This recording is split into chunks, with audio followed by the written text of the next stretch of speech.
Saya percaya semua kita tidak asing dengan kata menyembah atau penyembahan. Tapi hari ini kita akan belajar, saudara, untuk betul-betul mengerti apa itu.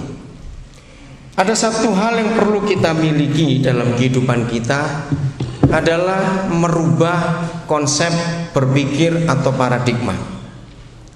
Kalau kita ingin mengenal Bapa kita di surga masih menggunakan konsep agama, dengar ya. Kalau kita mau berusaha mengenal Bapa kita di surga dengan konsep agama, maka kita nggak akan pernah ketemu Dia. Kenapa? Karena semua konsep agamawi itu membuat manusia itu jauh dari Tuhan. Karena begitu kita dengar kata agama, yang muncul adalah peraturan, hukum, dan sebagainya. Dan itu membuat kita jauh. Nah, Tuhan kita adalah satu-satunya Tuhan di seluruh dunia ini. Ya, dengarkan, Tuhan kita adalah satu-satunya Tuhan di seluruh dunia ini yang menyatakan diri, aku ini papamu. Nah, tidak ada Tuhan yang lain seperti itu. Maka itu kalau kita masih menggunakan konsep agamawi dalam mengenal Dia, maka kita nggak akan dekat, malah kita makin jauh. Nah, apalagi bicara penyembahan. Karena begitu bicara penyembahan dalam konsep agamawi, dengar ya, ini penting sekali. Begitu dengar kata penyembahan dalam konsep agamawi, maka yang muncul pertama kali dalam benak kita adalah kata khusyuk. Tahu kata khusyuknya? Kata yang khusyuk, solemn, dalam bahasa Inggrisnya solemn. Nah, itu salah.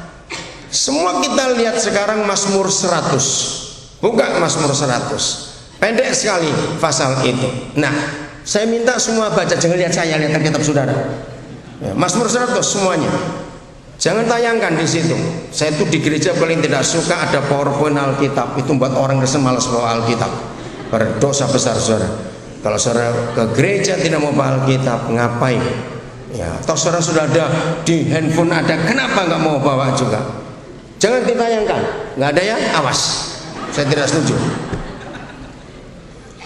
Yang nggak bawa, lihat tetangganya. Harus. Sekarang semua buka Mazmur 100. Apa judulnya?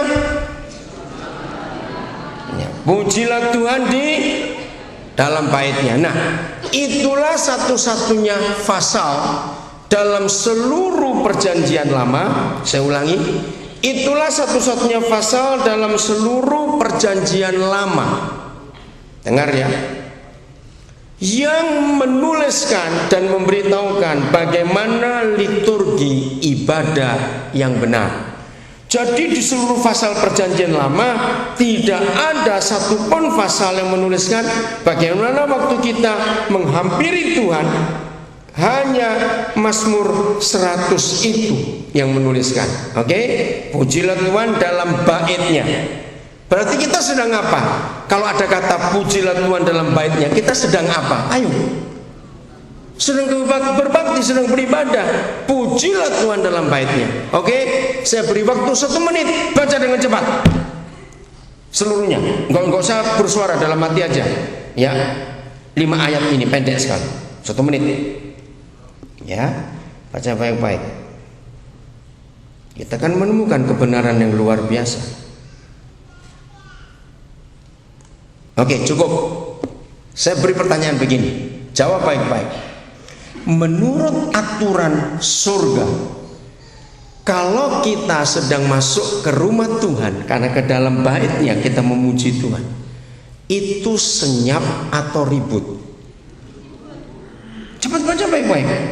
Kalau saudara sudah baca nggak bisa jawab, nggak buta huruf, kita jadah. Ayo, saya tanya lagi. Menurut aturan surga ini, kalau kita ke rumah Bapa di surga, pujilah Tuhan dalam baitnya, kita ini ribut atau senyap-senyap? Ribut dengan semua bunyi-bunyian. Di sini kita jelas melihat bahwa penyembahan yang selama ini kita kenal ternyata salah. Salahnya begini, tidak ada konsep agamawi sama sekali. Oke, kita buka 1 Timotius 4 ayat 7. Kalimat terakhirnya ada kata apa di situ? Ada kalimat apa? Ayo semuanya bersuara. Kalimat terakhir ayat 7 1 Timotius 4. 1, 2, 3. Latihlah dirimu beribadah. Oke. Kalau pakai konsep agamawi, kata beribadah di situ apa? Ayo cepat. Kalau pakai konsep agamawi, kata beribadah di situ apa? Saya ini pakai bahasa Indonesia, sebenarnya kamu nggak jelas. Ya apa itu kata beribadah di dalam konsep agamawi itu artinya apa? Kebaktian, betul. Nggak usah ragu-ragu jawabnya. Saya tanya lagi, apa kata ibadah dalam konsep agamawi? Kebaktian, datang ke bertemu Tuhan. Nah, saudara perhatikan apa yang Paulus katakan. Saya menemukan konsep kebenaran tentang penyembahan justru dari ayat itu. Saudara, kalau kita memikirkan kalimat itu secara hal sehari-hari, apakah perlu kebaktian itu pakai latihan dulu? Ngerti nggak pertanyaannya ini? Ternyata bukan.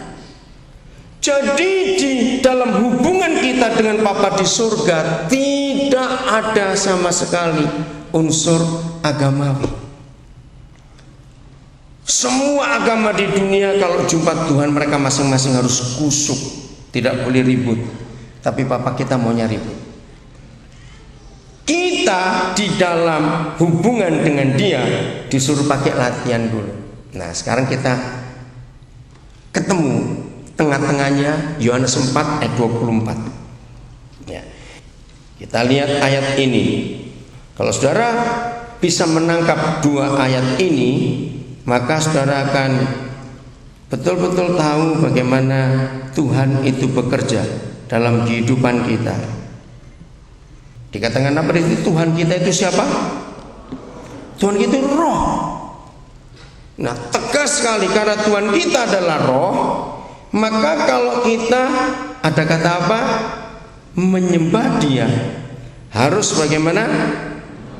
Menyembahnya di dalam roh dan kebenaran. Nah, apa artinya? Oke, sekarang kita menemukan tiga kata dalam baitnya Mazmur 100, 1 Timotius 4 ayat 7 ibadah. Sekarang kita menemukan yang 4 kata menyembah. Ternyata ini semua satu kesatuan. Oke? Kalau begitu, apa beribadah?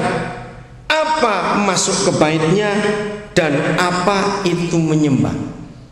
Catat saudara dengan satu kalimat ini. Ternyata beribadah, menyembah, dan masuk ke baitnya itu satu hal yang sama yang Papa minta.